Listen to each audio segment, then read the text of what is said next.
Hey everyone, I'm Vince Ferrara. It's our UT opponent analysis of the Missouri Tigers as Tennessee will play at Missouri Saturday night in what should be cold Columbia. It's part of Vince's View, powered by Jim Styles CPA, and that's where we are at here for our UT opponent analysis. Stop by and see him at 8930 Cross Park Drive, Suite 3 in West Knoxville. Missouri comes in, same overall record as Tennessee at 4-5, but 1-4 in the SEC. Missouri's won 3 straight, all in blowout fashion, including last week at home over the Florida Gators. And Barry Odom is in his second year as head coach of Missouri, and there's a lot of hot seat talk with him throughout this year, but that's cooled a little bit with their winning streak. Speaking of hot streak, certainly Butch Jones has been on the hot seat. Certainly Butch Jones has been on the hot seat and got a win last week against Southern Miss, but really that doesn't change a whole lot for a lot of fans. It's about the SEC, and Tennessee has lost 9 of their last 11 in conference play. Under Butch Jones, only 14-14 in the SEC East, and that's in a down division. And then 0-9 against the SEC West, which LSU from the West coming next week. So these are the kind of games that matter the most. Of course, no division titles as well. And that has fans very frustrated. And, maybe they got a little bit of confidence with the win over Southern Miss last week, but Missouri is going to be more confident as well as they've won 3 straight. They're playing really well. On top of that, they'll be at home, double-digit favorites. So Missouri will certainly be confident. With the Tigers, it really starts on offense with Drew Lock. He is an NFL talent at quarterback, 6'3", 225, elite arm, and as quick a release as you're going to find in all of college football. He really makes them go, and he's playing well, and overall protecting the football. He's running the ball from the quarterback position as well, so giving you a threat when they do zone read.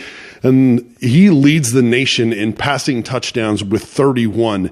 His 31 touchdown passes this season through the first 9 games is the most in the last 15 years among SEC quarterbacks. And think about the quarterbacks that have played in this league in the last 15 years. That's pretty special. Missouri not only runs a no-huddle offense, but they run a hurry-up offense.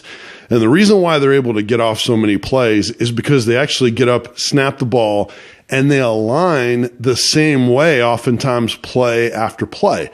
So receivers aren't crisscrossing the fields. They're not substituting on offense. They line up the exact same way, and then they snap the ball quickly. So you have to be ready for that.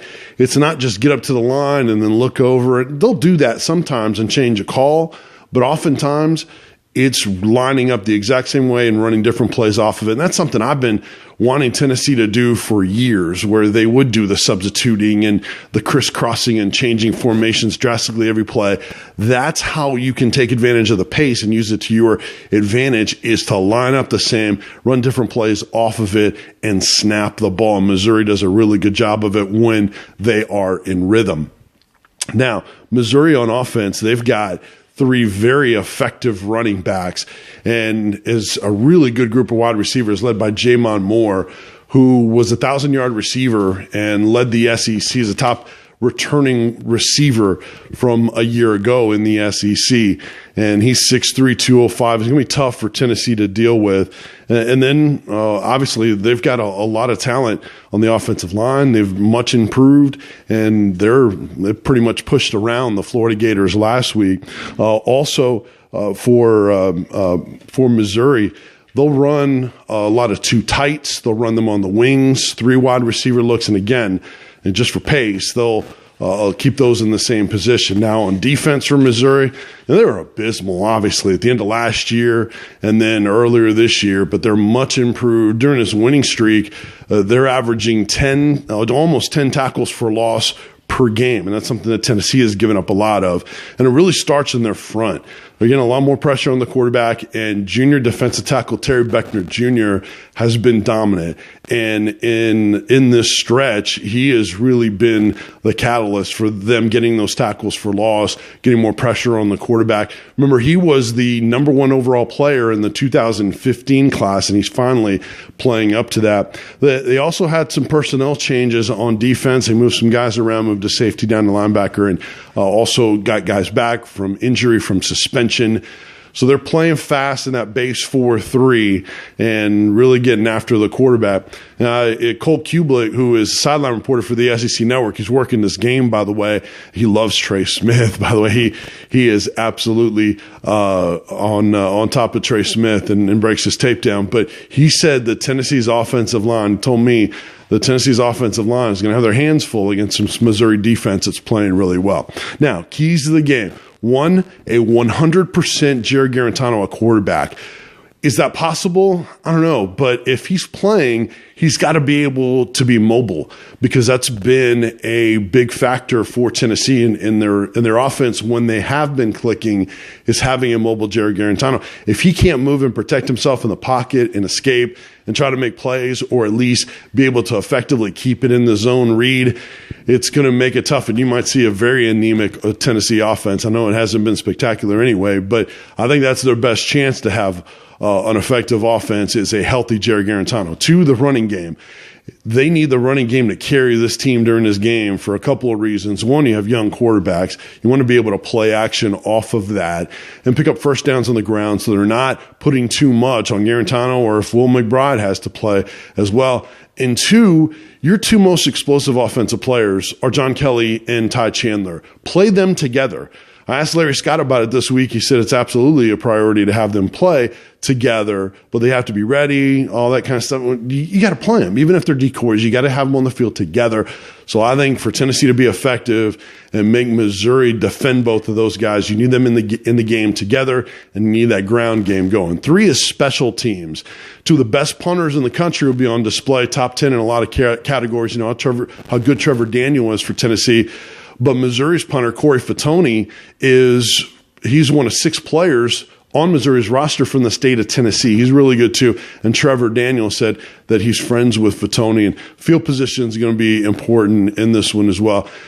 4 is open field tackling. Look, Missouri runs, they spread you out, they'll run with great pace, and they force you to have to tackle their slippery guys in space. So one-on-one tackling is going to be key, especially early in the game. Look for that. If Tennessee is missing tackles early, that's a bad sign, because when you wear down, it's tougher to tackle them in space later in the game. And that kind of is tied into my 5th key for the game, and that's third down. Look, you remember the insane game from last year between these two teams where Missouri racked up 740 plus yards. They had 41 first downs, and they ran 110 plays in the game. Now, I know Missouri lost to Tennessee in that game, but Tennessee doesn't have anything close to the offense to be able to overcome that. So you've got to get off the field on third down defensively so Missouri's not racking up all of those plays. Tennessee does not substitute a whole lot on defense. So now you've already had a season of not subbing much and playing the same guys. Then you're going to be on the field all game. It's going to be cold out there. And then on offense, if you can't convert first downs and you're putting your defense back out there, I think it's a bad recipe. So third down is going to be definitely key for Tennessee as well. Jim Styles, CPA, absolutely, personal service is absolutely second to none. Whether it's IRS returns, financial statements, new business bookkeeping, call Jim today and let him help you out. Those initial meetings are absolutely free.